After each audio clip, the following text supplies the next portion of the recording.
संगत जीओ, वाहिगुरु जी का खालसा वाहिगुरु जी की फतेह। श्री गुरु ग्रंथ साहिब जी फरमाउंदे हन, गुरबाणी गावो भाई, ओ सफल सदा सुखदाई। ਗਿਆਨੀ ਦਇਆ ਸਿੰਘ ਜੀ ਦਿਲਬਰ ਦਾ ਢਾਡੀ ਜਥਾ, ਭਾਈ ਕਰਮ ਸਿੰਘ ਜੀ ਲੰਗੜੋਏ ਵਾਲੇ, ਭਾਈ ਕੁਲਦੀਪ ਸਿੰਘ ਜੀ ਭੁੱਲੇਵਾਲ ਗੁਜਰਾਂ ਵਾਲੇ, ਭਾਈ ਕੰਧਾਰਾ ਸਿੰਘ ਜੀ ਟੰਡੋ ਵਾਲੇ ਸ੍ਰੀ ਗੁਰੂ ਅਮਰਦਾਸ ਪਾਤਸ਼ਾਹ ਜੀ ਦਾ ਉਚਾਰਿਆ ਹੋਇਆ ਸ਼ਬਦ ਪੇਸ਼ ਕਰ ਰਹੇ ਹਨ।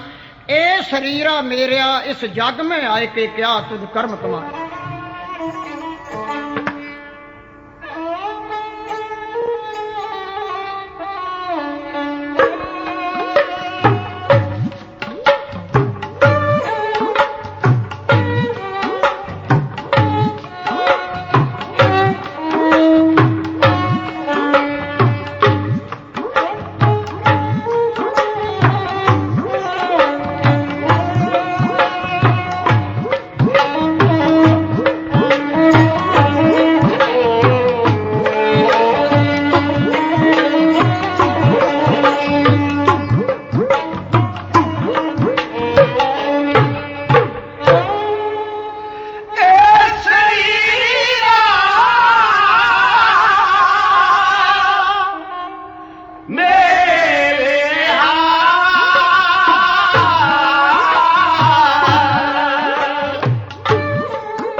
ਨਾਨਕ ਦੇਵ ਜੀ ਮਹਾਰਾਜ ਨੇ 10 ਜਾਮੇ ਧਾਰ ਕੇ ਸ਼ਾਨਦਾਰ ਸਿੱਖੀ ਦਾ ਬੂਟਾ ਲਾਇਆ, ਜਿਸ ਦੀ ਮਹਿਕ ਨੇ ਮਨੁੱਖਤਾ ਦੇ ਦਿਲ ਦਿਮਾਗ ਨੂੰ ਮੁਅੱਤਰ ਕਰ ਦਿੱਤਾ। ਨਵਾਂ ਜਾਮਿਆਂ ਤੱਕ ਹਜ਼ੂਰ ਚਰਨਾਮ੍ਰਿਤ ਦਿਆ ਕਰਦੇ ਸਨ।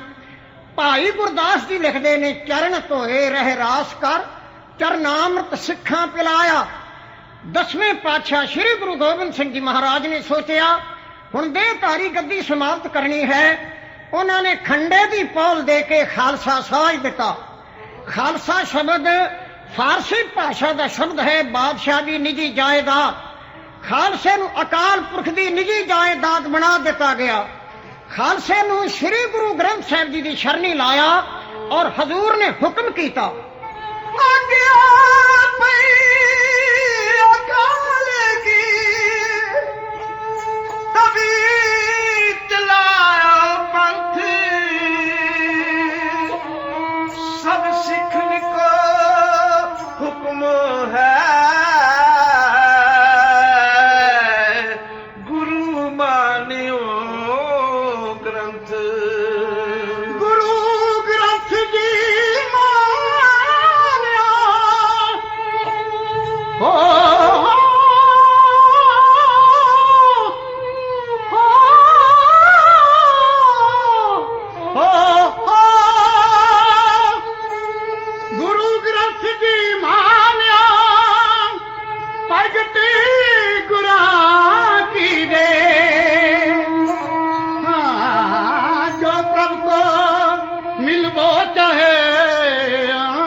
ਸ਼ਬਦ ਮੈਨੇ। ਗੁਰਮਤਿ ਵਿੱਚ ਦਰਅਸਲ ਸ਼ਬਦ ਹੀ ਗੁਰੂ ਹੈ। ਭਾਈ ਸਾਹਿਬ ਭਾਈ ਗੁਰਦਾਸ ਜੀ ਕਥਨ ਕਰਦੇ ਹਨ, ਗੁਰ ਮੂਰਤ ਗੁਰ ਸ਼ਬਦ ਹੈ, ਸਾਧ ਸੰਗਤ ਵਿੱਚ ਪ੍ਰਗਟੀ ਆਇਆ। ਸ੍ਰੀ ਗੁਰੂ ਗ੍ਰੰਥ ਸਾਹਿਬ ਜੀ ਫਰਮਾਉਂਦੇ ਹਨ, ਸ਼ਬਦ ਗੁਰ ਪੀਰਾ ਗਹਿਰ ਗੰਭੀਰਾ। ਸ੍ਰੀ ਗੁਰੂ ਨਾਨਕ ਦੇਵ ਜੀ ਮਹਾਰਾਜ ਨੂੰ ਸਿੱਧਾ ਨੇ ਪੁੱਛਿਆ, ਕਮਨ ਗੁਰੂ ਕਿਸ ਕਾ ਤੂੰ ਚੇਲਾ? ਹਜ਼ੂਰ ਨੇ ਕਿਹਾ, ਸ਼ਬਦ ਗੁਰੂ ਸੁਰਤ ਤੁਨ ਚੇਲਾ। ਮਹਾਰਾਜ ਗੁਰਸਿੱਖਾਂ ਨੂੰ ਹੁਕਮ ਕਰਦੇ ਹਨ, ਆਵੋ ਸਿੱਖ ਸਤਿਗੁਰੂ ਕੇ ਪਿਆਰਿਓ, ਗਾਵੋ ਸੱਚੀ ਬਾਣੀ। ਦੁਬਾਰਾ ਫਿਰ ਕਹਿੰਦੇ ਨੇ, ਬਾਣੀ ਤਾਂ ਗਾਵੋ, ਗੁਰੂ ਕਹਿਰੀ ਬਾਣੀਆਂ ਸਿਰ ਬਾਣੀ। ਪਰ ਨਾਲ ਹੀ ਇਰਸ਼ਾਦ ਫਰਮਾਉਂਦੇ ਹਨ, ਜਿਨ ਕੋ ਨਦਰ ਕਰਮ ਹੋਵੇ ਹਿਰਦੈ ਤਿਨਾ ਸਮਾਣੀ। ਗੁਰਬਾਣੀ ਉਹਨਾਂ ਦੇ ਹਿਰਦੇ ਵਿੱਚ ਵਸਦੀ ਹੈ ਜਿਨ੍ਹਾਂ ਉਤੇ ਵਾਹਿਗੁਰੂ ਦੀ ਨਜ਼ਰੇ ਕਰਮ ਹੋ ਜਾਏ, ਨਜ਼ਰੇ ਰਹਿਮਤ ਹੋ ਜਾਏ, ਬਖਸ਼ਿਸ਼ ਹੋ ਜਾਏ। ਗੁਰਦੇਵ ਕਹਿੰਦੇ ਨੇ, ਮੇਰੀ ਬਾਣੀ ਨਹੀਂ ਧੁਰ ਕੀ ਬਾਣੀ ਆਈ, ਤਿੰਨ ਸਗਲੀ ਚਿੰਤ ਮਿਟਾਈ। ਇੱਕ ਹੋਰ ਜਗ੍ਹਾ ਲਿਖਦੇ ਨੇ, ਹਾਉ ਆਪੋਂ ਬੋਲ ਨਾ ਜਾਣਦਾ, ਮੈਂ ਕਹਿਆ ਸਭ ਹੁਕਮਾਓ ਜੀਓ। ਇੱਕ ਜਗ੍ਹਾ ਲਿਖਦੇ ਨੇ, ਜੈਸੀ ਮੈਂ ਆਵੇ ਖਸਮ ਕੀ ਬਾਣੀ, ਤੈਸੜਾ ਕਰੀ ਗਿਆਨ ਵੇਲਾ ਲੋ। ਬਾਣੀ ਖਸਮ ਦੀ ਏ, ਆਉਂਦੀ ਗੁਰੂ ਸਾਹਿਬ ਦੇ ਹਿਰਦੇ ਰਾਹੀਂ। ਔਰ ਸਤਿਗੁਰਾਂ ਦੀ ਨਿਮਰਤਾਈ ਤੱਕੋ। ਹਜ਼ੂਰ ਕਹਿੰਦੇ ਨੇ, ਜੋ ਤੂੰ ਦੇ ਸੋ ਕਹਾ ਸੁਆਮੀ, ਮੈਂ ਮੂਰਖ ਕਹਿਣ ਨਾ ਜਾਈ। ਇੱਕ ਪੱਛਮ ਦੇ ਵਿਦਵਾਨ ਨੇ ਕਿਹਾ ਸੀ, art is long, life is short. ਜ਼ਿੰਦਗੀ ਬੜੀ ਛੋਟੀ ਹੈ ਪਰ ਵਿਦਿਆ ਬੜੀ ਹੀ ਵਿਸ਼ਾਲ ਹੈ। ਇੱਕ ਮਜ਼ਮੂਨ ਦੀ PhD ਕਰਨੀ ਹੋਵੇ ਜ਼ਿੰਦਗੀ ਦਾ ਬਿਹਤਰੀਨ ਹਿੱਸਾ ਲੱਗਦਾ ਹੈ, ਪਰ ਬ੍ਰਹਮ ਗਿਆਨ ਵਰਗਾ ਮਜ਼ਮੂਨ, ਰੂਹਾਨੀਅਤ ਵਰਗਾ ਸਬਜੈਕਟ। ਧੰਨ ਗੁਰੂ ਅਰਜਨ ਦੇਵ ਜੀ ਮਹਾਰਾਜ ਕੇਵਲ 18 ਸਾਲ 4 ਮਹੀਨੇ ਔਰ 14 ਦਿਨਾਂ ਦੇ ਸਨ ਜਿਸ ਦਿਨ ਗੁਰਗੱਦੀ ਉੱਤੇ ਬੈਠੇ, ਔਰ 43 ਸਾਲ 1 ਮਹੀਨਾ 12 ਦਿਨ ਦੀ ਉਮਰ ਸੀ ਜਦ ਅਕਾਲ ਪੁਰਖ ਵਿੱਚ ਲੀਨ ਹੋ ਗਏ। ਪਰ ਇੰਨੇ ਥੋੜੇ ਸਮੇਂ ਵਿੱਚ ਏਡਾ ਵੱਡਾ ਕੰਮ ਕਰ ਗਏ ਜੋ ਸਦਾ ਵਾਸਤੇ ਮਨੁੱਖਤਾ ਯਾਦ ਰੱਖੇਗੀ। ਉਹਨਾਂ ਨੇ 5894 ਸ਼ਬਦ ਆਪਣੀ ਕਲਮ ਨਾਲ ਸੰਗ੍ਰਹਿ ਕੀਤੇ, ਸੰਪਾਦ ਕੀਤੇ, ਐਡਿਟ ਕੀਤੇ। ਉਹਨਾਂ ਨੇ 938 ਸ਼ਬਦ ਭਗਤਾਂ ਦੇ ਦਰਜ ਕੀਤੇ। ਸ੍ਰੀ ਗੁਰੂ ਨਾਨਕ ਦੇਵ ਜੀ ਦੀ ਬਾਣੀ, ਗੁਰੂ ਅੰਗਦ ਦੇਵ ਜੀ ਦੀ ਬਾਣੀ, ਗੁਰੂ ਅਮਰਦਾਸ ਜੀ ਦੀ ਬਾਣੀ, ਗੁਰੂ ਰਾਮਦਾਸ ਜੀ ਦੀ ਬਾਣੀ, 2218 ਸ਼ਬਦ ਆਪਣੀ ਕਲਮ ਨਾਲ ਲਿਖੇ।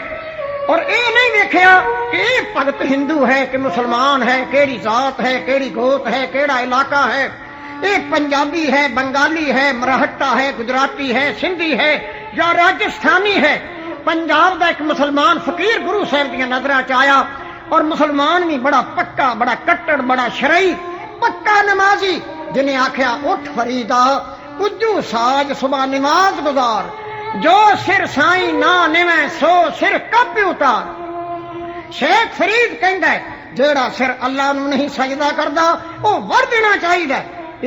इन्नी करड़ी गल शायद कुरान विच भी ना लिखी होवे पर गुरु ग्रंथ साहिब च दर्ज कर ली गई। पंजाब विचों शेख फरीद की बाणी दर्ज की गई, उत्तर प्रदेश विचों कबीर और रविदास की बाणी, मध्य प्रदेश विचों धन्नी और त्रिलोचन की बाणी, बंगाल विचों जयदेव के शब्द लिखे गए, बिहार विचों बेणी जी की बाणी, महाराष्ट्र विचों नामदेव जी की बाणी, सिंध विचों सदना जी की बाणी और राजस्थान विचों सैन और भीखन की बाणी, हिंदुस्तान पर दे महापुरुषों की बाणी एकत्रित करके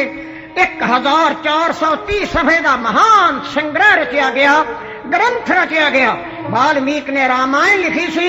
उन्हें बड़े फखर नाल कहा जदों तक दुनिया में भगवान रामचंद्र का नाम रहेगा मेरा नाम दुनिया में अमर रहेगा।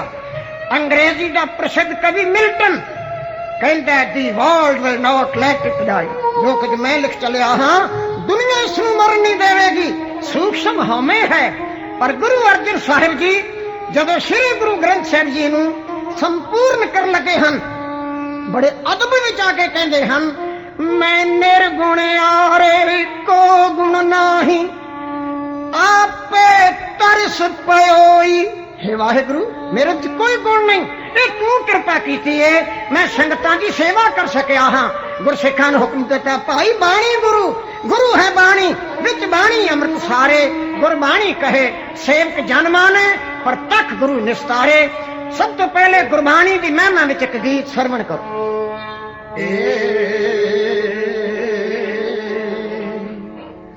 बाणी है सचखंड जी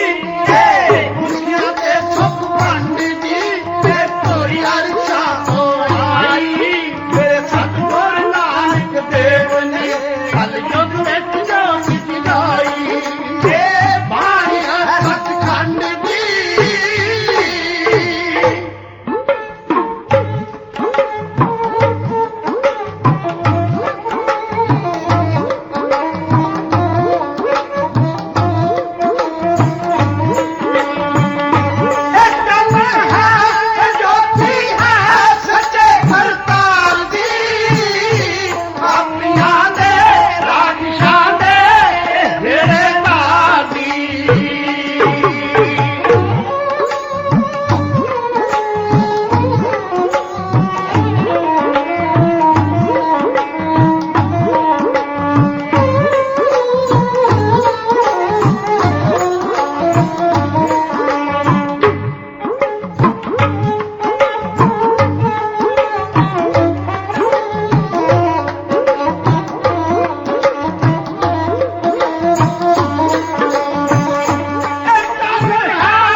सतगुरु अमरदास पातशाह कहते ने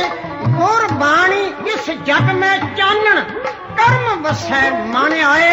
गुरबाणी चानन है, गुरबाणी रोशनी है, गुरबाणी लाइट है, गुरबाणी नूर है, गुरबाणी प्रकाश है, गुरबाणी ज्योति है। और श्री गुरु गोबिंद सिंह जी कहते ने जमीन जमान के दिखे समस्त एक जोत है, ना काट है ना बाग है ना बाग घाट होत है, ओ साकार पुरुष की जोत का साकार स्वरूप है गुरबाणी।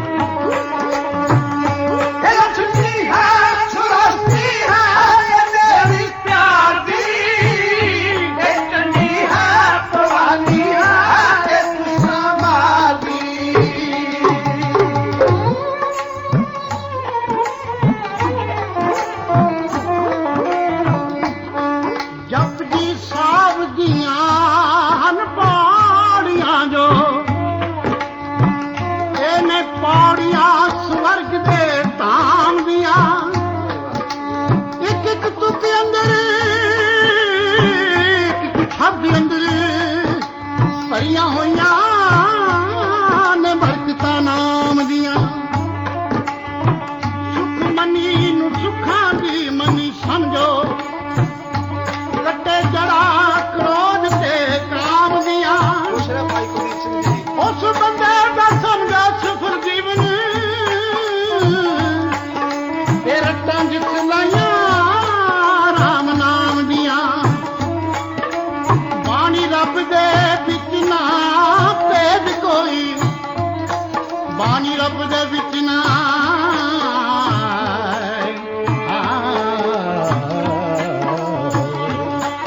ਮੰਦੇ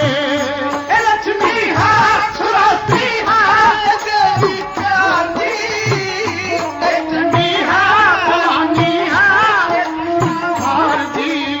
ਇੱਥੇ ਛੱਡ ਬਣਾ ਦੇਵੇ ਅਸਰਾਂ ਵਿੱਚ ਪੰਜਾ ਲਾ ਦੇਵੇ ਇਹ ਸ਼ਕਤੀ ਕੋਈ ਅਲਾਹੀ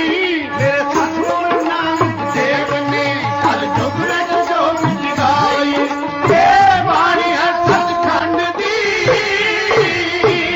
ਹਿੰਦੁਸਤਾਨ ਵਿੱਚ 33 ਕਰੋੜ ਦੇਵਤੇ ਦੀ ਲੋਕ ਪੂਜਾ ਕਰਦੇ ਨੇ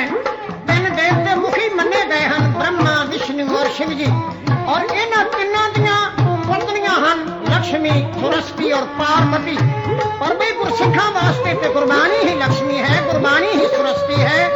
ਗੁਰਬਾਣੀ ਪੜ੍ਹਨ ਵਾਲੇ ਨੂੰ ਕਦੇ ਲక్ష్ਮੀ ਦਾ ਘਾਟਾ ਆ ਹੀ ਨਹੀਂ ਸਕਦਾ ਗੁਰਦੇਵ ਕਹਿੰਦੇ ਨੇ ਟਿੱਚਰ ਮੂਨ ਨੇ ਥੋੜੀ ਦੋ ਚਿੱਤਰ ਆਪ ਕਿਰਪਾਲ ਸਭ ਦੀ ਅਖਤ ਬਾਬਾ ਨਾਨਕਾ ਖਾਏ ਖਰਚ ਧਨਵਾਦ ਗੁਰਬਾਣੀ ਚੰਡੀ ਹੈ ਰੱਖਿਆ ਮੰਤਰ ਵੀ ਹੈ ਦੁਸ਼ਟ ਦੂਤ ਪਰਮੇਸ਼ਰ ਮਾਰੇ ਜਨ ਕੀ ਪੈਜ ਰੱਖੀ ਕਰਤਾਰੇ ਇੱਕ ਸ਼ਾਇਰ ਲਿਖਦਾ ਕਿ ਗੁਰਬਾਣੀ ਦਾ ਸੁਭਾਅ ਕਿਹੋ ਜਿਹਾ ਹੈ ਉਹ ਕਹਿੰਦਾ ਕਰਮੀ ਇਸ ਵਿੱਚ ਇਹ ਨਹੀਂ ਤੇ ਰਗਾਂ ਵਿੱਚ ਜੰਮਿਆ ਹੋਇਆ ਲਹੂ ਜਣਿਆਂ ਦਾ ਆਪਣੇ ਸੇਕ ਤੇ ਪੰਡਾਰ ਸਕਦੀ ਏ ਔਰ ਇੰਨੀ ਸ਼ਾਂਤ ਹੈ ਕਿ ਮਾਰ ਕੇ ਫੂਕ ਠੰਡੀ ਗਈ ਇਹ ਕੌਡੇ ਜਿਆਂ ਦੇ ਤਬਦੇ ਕੜਾਏ ਠਾਰ ਸਕਦੀ ਇਹ ਸੁੰਦਰਤਾ ਇਹ ਮਹਿਕਦਰੀ ਇਹ ਲਖੀ ਨੂਰ ਹੈ ਇਹ ਪਾਸ ਹੈ ਇਹ ਅਮਰਤ ਹੈ ਇਹ ਜਨਵਰ ਸੂਰ ਹੈ ਇਹ ਸੁੰਦਰਤਾ ਇਹ ਮਹਿਕਦਰੀ ਇਹ ਲਖੀ ਨੂਰ ਹੈ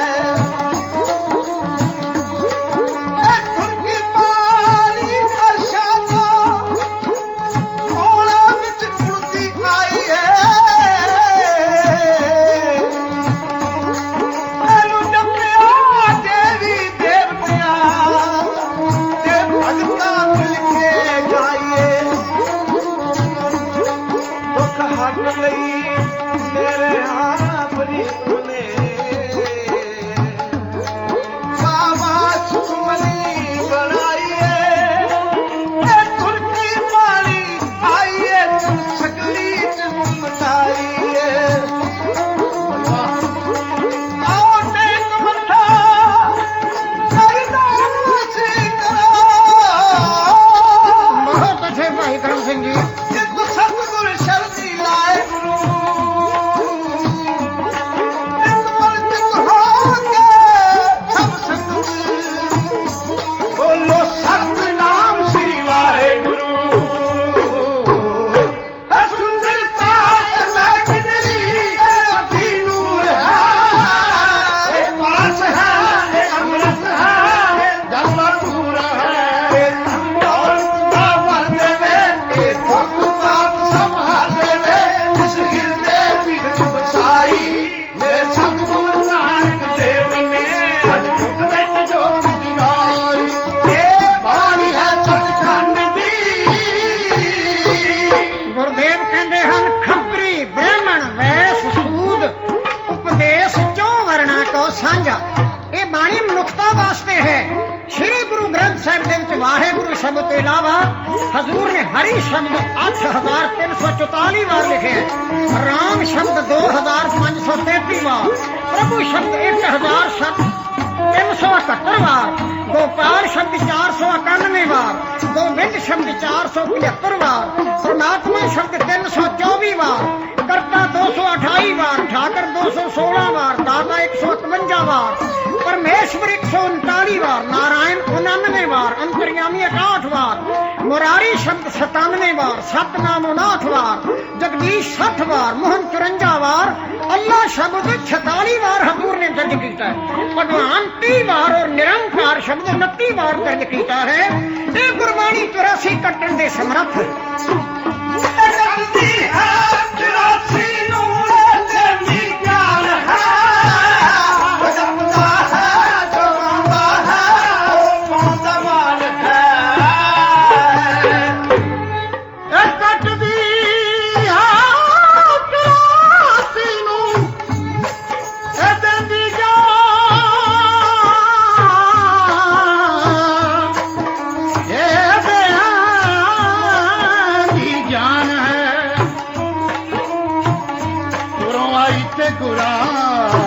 ਮੁਖ ਵਿੱਚੋਂ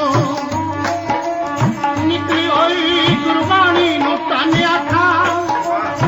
ਉਹ ਜਿਹੜਾ ਲਾ ਕੇ ਵੀ ਉਹ ਟੁਕਰਦਾ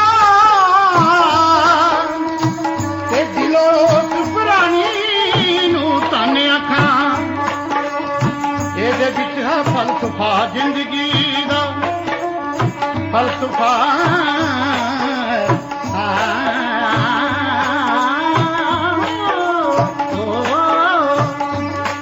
ਇਹਦੇ ਵਿੱਚ ਹੈ ਫਲਸਫਾ ਜ਼ਿੰਦਗੀ ਦਾ ਜਿਹੜਾ ਖੋਜ ਕਰਦਾ ਉਹ ਪਾ ਲੈਂਦਾ ਉਹ ਕਾਲਾ ਦਿਲ ਜੋ ਆਸਰਾ ਲੈ ਇਸਦਾ ਉਹ ਵੀ ਹੰਸ ਦਾ ਰੂਪ ਬਟਾ ਲੈਂਦਾ ਇਹਦੇ ਸੁਖ ਮਨੀ ਦੇ ਜਾਪ ਨੂੰ ਜੋ ਦੱਬ ਕੇ ਅਮਲੀਏ ਸੀ ਉੱਤੇ ਕਰਨਾ ਜਾਣ ਜਾਵੇ ਉਹ ਡੁੱਬਦਾ ਨੀ ਮਾਇਆ ਦੇ ਪਾਣੀਆਂ ਦੇ ਤੇ ਸਤੋ ਸਾਗਰਾਂ ਨੂੰ ਕਰਨਾ ਜਾਣ ਜਾਵੇ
ਇਤਿਹਾਸਕਾਰ